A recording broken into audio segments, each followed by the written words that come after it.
Сәлеметсіздер ме? Бүгін келін асханасымен бірге холодец дайындайық. Қыс мезгілінде холодецті пайдалану организміміз үшін пайдалы екенін бәріміз білеміз. Жасалу жолын біреу білсе, біреу білмес. Сол үшін осы видеоны түсіруге бел будым. Сиырдың бір аяғын тазалап, жуып алдым. Буынынан екіге бөліп, кастрюльге салып, толтырып су құйдым. Қайнаған соң көбігін алып, тұз, бұрыш, 2 лавр жапырағын салып, астын басып 4 сағаттай қайнаттым.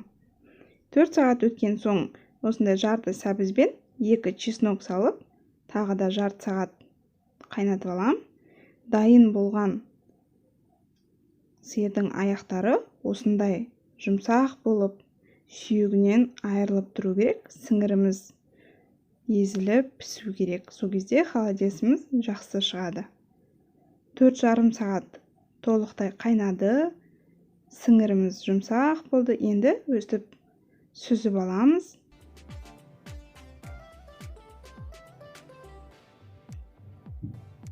Кішкене біраз уақыт суығанша қойып қоямыз.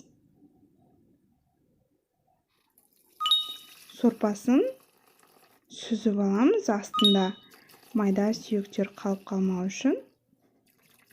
Егер қалып жатса, бөлек алып қоямыз, алып тастаймыз.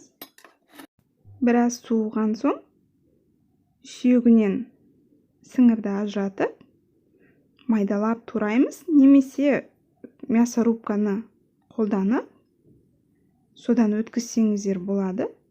Маған осындай турау жеңіл болды. Бізге туралған, отбасымызға туралған етімен ұнайды. Сол үшін өстіп майдалап турап аламын.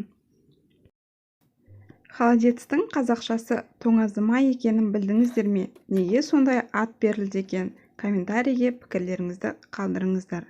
Сиырдың аяғы немесе басы көп қайнағанда коллаген бөлінеді екен.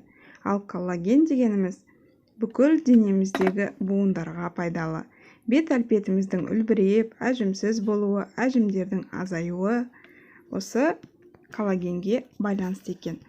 Бет әлпетімізге қымбат процедуралар жасатып, коллаген құйдырғанша кальцийге, В витаминіне, желатинге, коллагенге бай тоңазыманы жиі пайдаланып тұрған дұрыс емес па?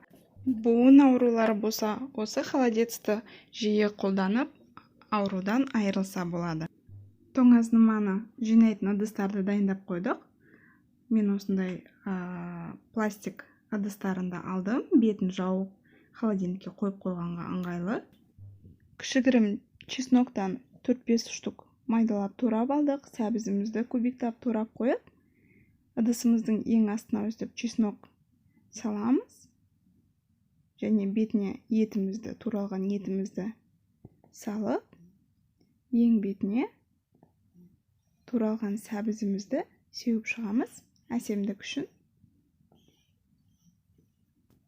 Сіздер тоңазыманы қаншалықты жиі дайындап тұрасыздар? Менде барлығы шыққаны 3 үлкен пластикалық ыдыс қақпағымен, және осындай бір тарелка, және осындай 3 түрлі әдемі порционы шынаяқтарға жинадым. Холодецті дастарханға әдемлеп, порция-порциямен қойып қойғанға ыңғайлы. Оны ыстық сорпа құямыз үстіне. Азаздан қайнап тұрған ыстық сорпа болу керек. Алдын ала қайнатып дайындап аласыздар. Осылайынан барлық етіміздің үстін толықтай жабуы керек, асуы керек. Сөйтіп құйып шығамыз. Менің каналымда торттардың, ыстық тамақтардың, қонақ күтер дастарханға салаттар, капкейктар порционы өте әдемі көрінеді. Меренговый рулет және қазы мен нан қуырдақтың рецептері бар. Сіздерге қызықтырса қарап көріңіздер. Сілтемесін подсказкаға қалдырамын. Және отандық қазақ каналдарын қолдап, тіркеліп қойыңыздар. Аптасына видеолар 3 мәрте шығады. Жіберіп алмау үшін қоңыраумен тіркеліп қоюды ұмытпаңыздар. Ыстық сорпаны құйып болған соң біраз суытамыз да қақпақтарын жауып, тоңазытқышқа бір-бірінің үстіне реттеп қоямыз. Тоңазымамыз дайын, желатинсіз, әдемі болып қатты. Дәмін айтсаңыздаршы. Өзімізге пайдалы тағамдарды жиі жасап тұрайық.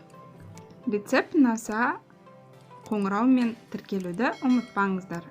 Жаңағы порционный ыдыстарымыздан аударғанда осылай болып шықты. Ортасында осындай үңгіршек бар екен. Сол үшін томпайып тұр.